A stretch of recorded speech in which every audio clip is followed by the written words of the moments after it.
নমস্কাৰ। আজি 1 অক্টোবৰ। অসমৰ লগতে ভাৰতৰ বিভিন্ন প্ৰান্তৰ পৰা সন্ধিয়াৰ কেইবাটাও খবৰ আহি পৰিছে। এই মুহূৰ্তত দৰাচৰা ব্ৰেকিং নিউজ। এটা সময়ত ৰকিবুল হুছেইনে কৈছিল যে 10জন হিমন্ত বিশ্ব শৰ্মা আহিলেও উচ্ছেদ কৰিব নোৱাৰিব। দম্বালি মাৰিছিল ৰকিবুল হুছেইনে। কিন্তু এতিয়া ৰকিবুল হুছেইনে কৈছে উচ্ছেদিত মুছলমানৰ হৈ কথা কোৱাত দলৰ অনুমতি নাই। ৰকিবুল হুছেইনৰ মন্তব্যৰ পাছতেই সংখ্যালঘু মুছলমানৰ মাজতে প্ৰতিক্ৰিয়াৰ সৃষ্টি হৈছে। যিজন নেতাক হাজাৰ হাজাৰ মুছলমানে ভোট দি সাংসদ বনালে সেইজন নেতাই কয় উচ্ছেদিত মুছলমানৰ হৈ কথা কোৱাত দলৰ অনুমতি নাই।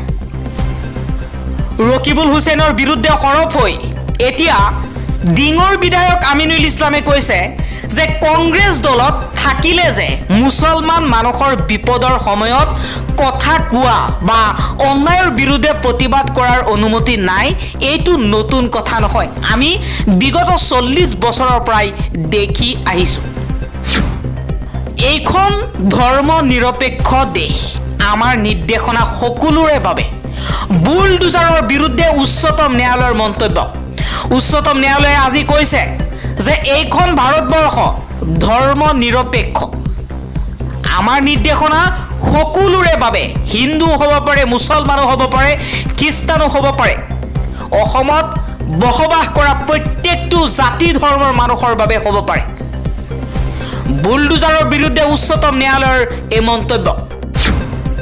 উচ্চতম ন্যায়ালয়ে কৈছে অকৰ্তৃত্বশীলভাৱে নিৰ্মাণ কৰিলেও বেদখলকাৰীক ৰাস্তাত দেখাটো আনন্দৰ বিষয় নহয়।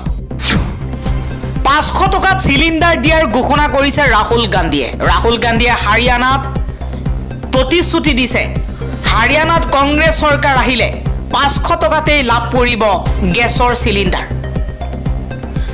বৰ্তমান সময়ত বিধানসভা নিৰ্বাচনৰ বাবে হাৰিয়ানাত বিজেপি কংগ্ৰেছৰ তুমুল বিতৰ্ক আৰম্ভ হৈছে। কোনে হাৰিয়ানা দখল কৰিব তাক লৈ বিভিন্ন প্ৰশ্নৰ উত্থাপন হৈছে।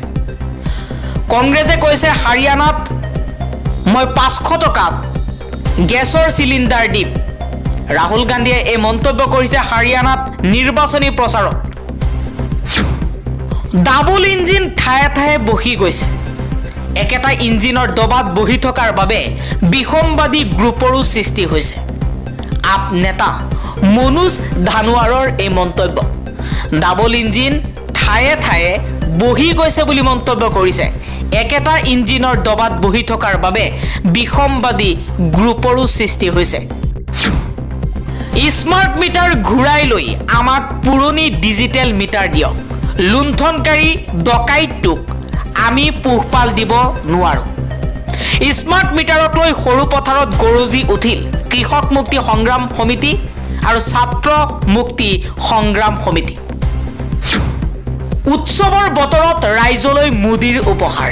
আজিৰে পৰা 48 টকা 50 পইচাকৈ বৃদ্ধি পালে বাণিজ্যিক চিলিণ্ডাৰৰ দাম। মোদী চৰকাৰে দুৰ্গা পূজাৰ আগমুহূৰ্তত এটা ডাঙৰ উপহাৰ দিলে। সেই উপহাৰটো হৈছে আজিৰে পৰা প্ৰত্যেকটো চিলিণ্ডাৰৰ দাম 48 টকা 50 পইচাকৈ বৃদ্ধি পাইছে। কানপুৰত বাংলাদেশৰ বিৰুদ্ধে দ্বিতীয়খন টেষ্ট মেচত 7 উইকেটত জয়লাভ টীম ইণ্ডিয়াৰ। 2-0 ব্যৱধানত শৃংখলা দখল ৰহিত বাহিনীৰ। বাংলাদেশৰ বিৰুদ্ধে জয়লাভৰ লগে লগে বিশ্ব টেষ্ট চেম্পিয়নশ্বিপৰ পইণ্ট তালিকাৰ শীৰ্ষত ভাৰত।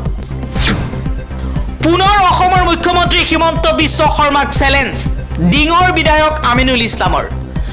আমিনুল ইছলামে কৈছে পৃথিৱীৰ কোনো শক্তি নাই ইছলাম ধৰ্মত মাদ্ৰাছা আৰু ধৰ্মীয় শিক্ষা বন্ধ কৰিব নোৱাৰে। মাদ্ৰাছা আৰু ধৰ্মীয় শিক্ষা ল'বই লাগিব। মাদ্ৰাছা বন্ধ কৰাক লৈ বিধায়ক আমিনুল ইছলামৰ গৰ্জন। আজি মন্ত্ৰী পীযুষ হাজৰিকাৰ নেতৃত্বত কংগ্ৰেছৰ বিৰুদ্ধে তীব্ৰ প্ৰতিবাদ। পীযুষ হাজৰিকাই কৈছে অসমৰ ল'ৰাই চাকৰি পাব কংগ্ৰেছৰ গা পৰিছে। অসমক কংগ্ৰেছে অপমান কৰিছে। জাগিৰোডৰ ছেমি কণ্ডাক্টৰ প্ৰকল্পৰ সন্দৰ্ভত মল্লিকাৰ্জুন খাৰ্গে আৰু তেওঁৰ পুত্ৰক লৈ বিজেপিৰ প্ৰতিবাদ আজি সাব্যস্ত হৈছে আৰু এই প্ৰতিবাদত অংশগ্ৰহণ কৰিছে মন্ত্ৰী পীযুষ হাজৰিকা, ৰহাৰ বিধায়ক, লগতে কেইবাজনো বিজেপিৰ শীৰ্ষ নেতা। 2026 চনত কংগ্ৰেছৰ মুখ্যমন্ত্ৰীৰ পদৰ প্ৰাৰ্থী হ'ব গৌৰৱ গগৈ। গৌৰৱ গগৈক লৈ আৰম্ভ হৈছে এক নতুন ৰাজনীতি। অসমত আমি আমাৰ চৰকাৰ বিচাৰিছোঁ। এই চৰকাৰ আনিব পাৰিব এটা চেহেৰাই, সেই চেহেৰা হৈছে গৌৰৱ গগৈ। গৌৰৱ গগৈৰ উপস্থিতিত লখিমপুৰৰ প্ৰাক্তন বিধায়ক ঘন বুঢ়াগোহাঁইৰ মন্তব্য। হিমন্ত বিশ্ব শৰ্মাৰ চৰকাৰে ঘৰে ঘৰে স্মাৰ্ট মিটাৰ লগোৱাৰ নামত বৃহৎ পৰিমাণৰ কমিশ্যন খাইছে। স্মাৰ্ট মিটাৰৰ বিৰুদ্ধে গুৱাহাটীত প্ৰতিবাদ সাব্যস্ত কৰি এই অভিযোগ ৰাইজৰ দলৰ কাৰ্যকৰী সভাপতি ভাস্কো শইকীয়াই কৈছে, হিমন্ত বিশ্ব শৰ্মাৰ চৰকাৰে ঘৰে ঘৰে স্মাৰ্ট মিটাৰ লগোৱাৰ নামত বৃহৎ পৰিমাণৰ কমিশ্যন খাইছে।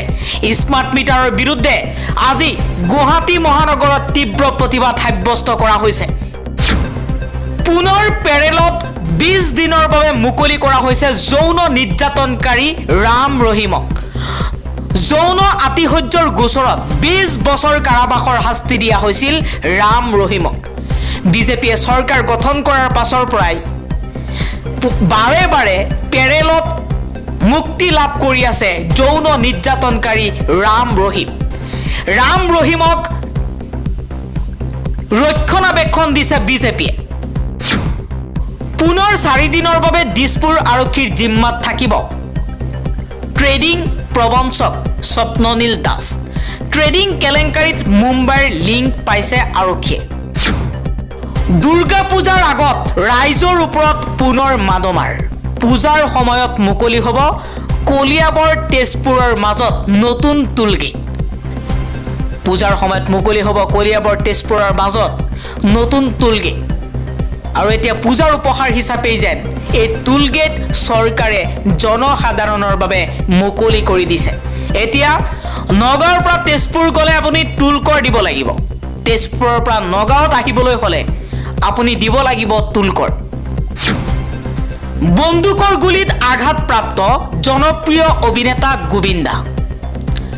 ৰিভলভাৰ চাফা কৰি থকা সময়ত ভুলবশতঃ ওলাই যোৱা গুলীয়ে আঘাত কৰিছে অভিনেতাজনৰ ভৰিত।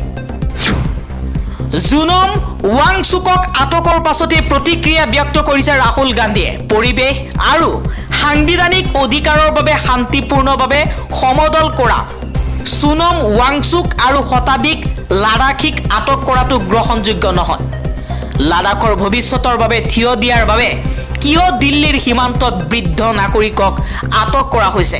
মোদী ডাঙৰীয়া, খেতিয়কৰ দৰে এই চক্ৰবেশু ভাঙি যাব, আপোনাৰ অহংকাৰো ভাঙিব। লাডাখৰ মাত শুনিবই লাগিব বুলি মন্তব্য কৰিছে ৰাহুল গান্ধীয়ে।